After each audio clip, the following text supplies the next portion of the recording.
दोस्तों, दुनिया में एक बार 70,000 लोग एक साथ मर गए। इन मर्दों की लाशें खुले मैदान में बेगूरो कफन 8 दिन तक पड़ी सड़ने लगी। इन मुर्दों की तादाद इस कदर ज्यादा थी कि लोग इनके दफन का कोई इंतजाम नहीं कर सके। आखिर इन लोगों ने ऐसी कौन सी गलती की थी जिसकी वजह से इन लोगों पर अजाब आया? दोस्तों, कुरान का वाकया है, वीडियो को आखिर तक जरूर देखें। इसका वाकया ये है कि बनी इसराइल की एक जमात जो हजरत हिजकील अलैहिस्सलाम के शहर में रहती थी, शहर में तावन की वबा फैल जाने से इन लोगों पर मौत का खौफ सवार हो गया और ये लोग मौत के डर से सबके सब शहर छोड़कर एक जंगल में भाग गए और वहीं रहने लगे। तो अल्लाह ताला को इन लोगों की ये हरकत बहुत ज्यादा नापसंद हुई। चुनांचा अल्लाह ताला ने एक अजाब के फरिश्ते को इस जंगल में भेज दिया, जिसने एक पहाड़ की आड़ में छुपकर और चीख मारकर एक जोरदार आवाज से ये कह दिया कि तुम सब मर जाओ। और इस भयानक चीख को सुनकर बगैर किसी बीमारी के बिल्कुल अचानक ये सब के सब मर गए, जिनकी तादाद 70,000 थी।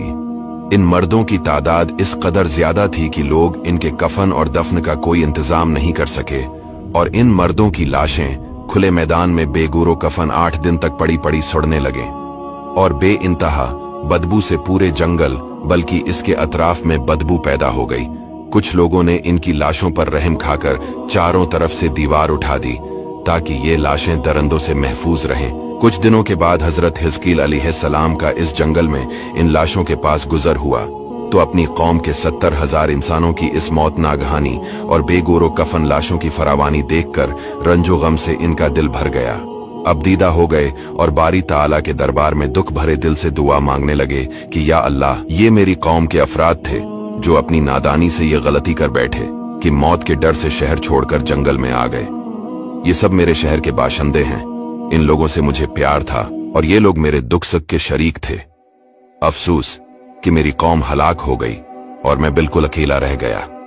ऐ मेरे रब, ये वो कौम थी जो तेरी हम्द करती थी और तेरी तौहीद का ऐलान करती थी और तेरी किब्रियाई का खतबा पढ़ती थी। आप बड़े सूजी दिल के साथ दुआ में मशगूल थे कि अचानक आप पर यह वही उतर पड़ी कि ए हिजकील, आप इन बिखरी हुई हड्डियों से फरमा दीजिए कि ए हड्डियों, बेशक अल्लाह ताला तुमको हुक्म फरमाता है कि तुम इकट्ठा हो जाओ।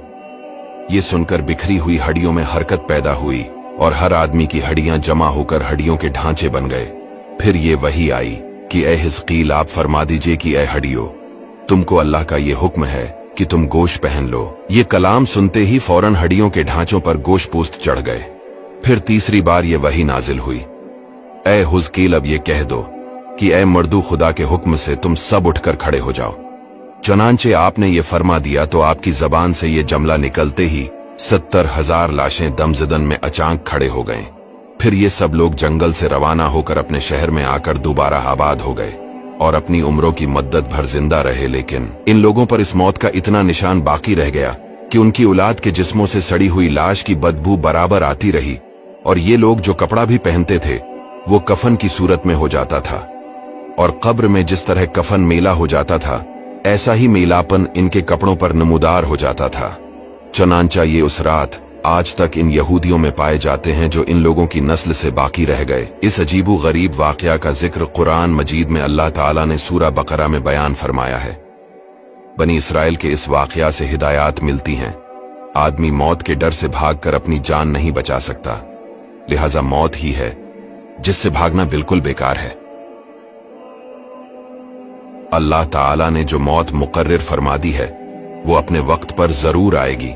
न 1 सेकंड वक्त से पहले आ सकती है, न 1 सेकंड वक्त के बाद आ सकती है।